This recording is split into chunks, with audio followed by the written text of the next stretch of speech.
كويك، احكي لنا عن اسم السماعة اللي بتحب تستعملها وبتنصح فيها اللاعبين ببجي موبايل. هايبر اكس السلك.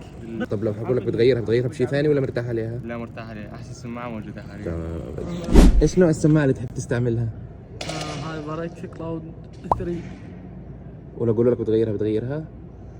اغيرها بكلاود 2. ليش طيب؟ كلاود 2 احسن. يعني بتنصح فيها اللاواعي. اي. تمام.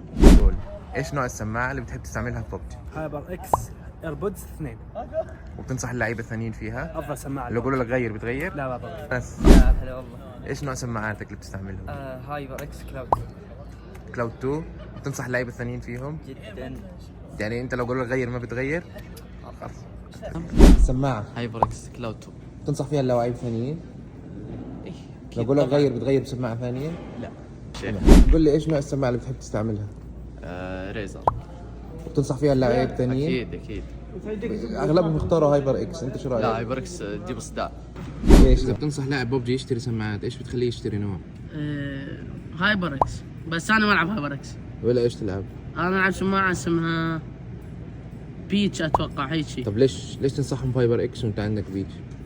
هايبر اكس سماعه اكثر الوعي بيستخدموها ومرتاحين بها. انا تعودت على سماعه من قبل، مايكها الصراحه مو كل زين بس صوتها حلو فتعودت عليه. طب